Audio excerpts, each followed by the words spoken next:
चिड़िया अपने छोटे से घोंसले में बैठी थी। उसके पास उसके दो नन्हे बच्चे थे जिनका नाम कुकू और सुनहरी था। अरे सुनहरी कुकू, आज तो मुझे खाने के लिए कुछ नहीं मिला। तुम दोनों ने क्या खाया है बेटा?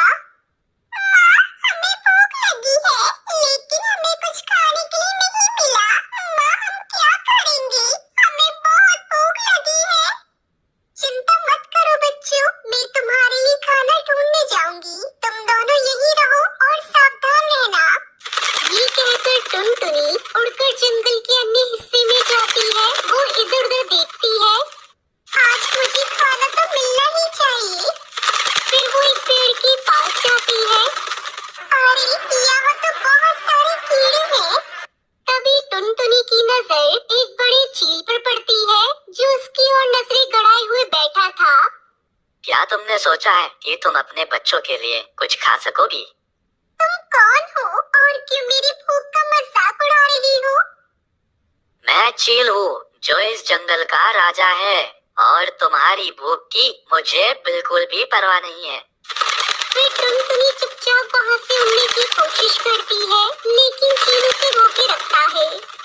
तुम कहाँ जा रही हो टुनटुनी? क्या तुम सोचती हो कि तुम मुझसे बच सकती हो? मैं अपने बच्चों के लिए खाना ढूंढने गई हूँ। मैं तुम्हारे डर से नहीं डरती। तुम बहुत छोटी और कमजोर हो। मेरा सामना करना तुम्हारे बस की बात नहीं है। टुनटुनी वापस अपने घोंसले की ओर उड़ती है।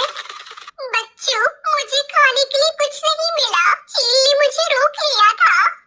तो अब हम क्या करेंगी माँ? हमें भूख से मर जाना होगा। टुनटुनी अपने बच्चों को समझाती है।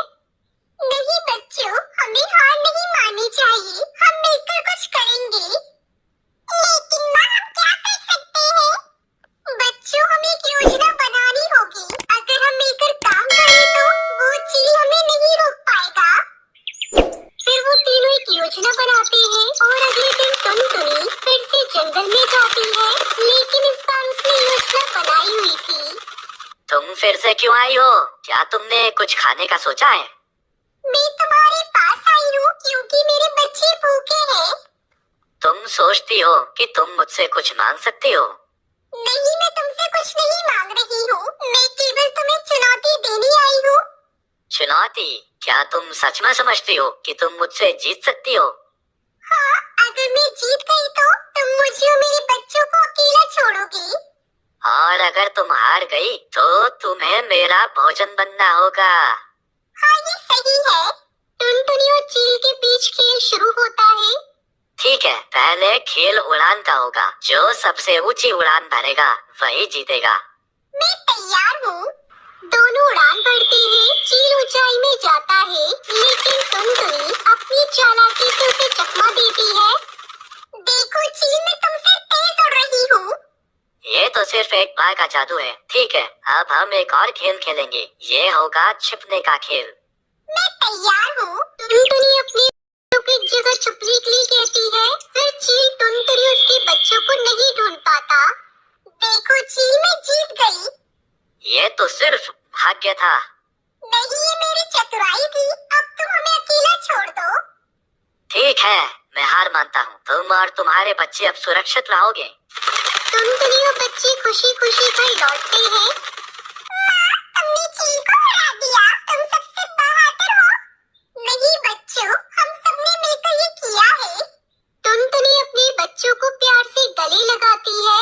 अब हम एक साथ मिलकर हमेशा खुश रहेंगे और कभी भूखे नहीं रहेंगे। और बेटा, हम हमेशा एक दूसरे का साथ देंगे। जंगल अब खुशहाल था। टुनटुनी अपने बच्चों के साथ नए दोस्त बनाने में जुट जाती है। दोस्तों, चलो हम सब मिलकर खेलेंगे और एक दूसरे की मदद करेंगे। सभी जानवर और पक्षी टुनटुनी उसके बच्चों के साथ मिलकर खेलते हैं। वही चील अब अकेला था लेकिन उसकी सोच बदल गई थी। शायद मुझे भी बदलना चाहिए। चील धीरे धीरे अपने पुराने व्यवहार को छोड़ने का फैसला करता है। एक दिन चील टुनटुनी के पास आता है। टुनटुनी, मैं तुम्हें परेशान करने के लिए खेद व्यक्त करता हूँ। क्या तुम मुझे माफ करोगी? हाँ, अगर तुम सच में बदलना चाहती हो तो मैं तुम्हें माफ करती हूँ। अब हम सब दोस्त बन सकते हैं।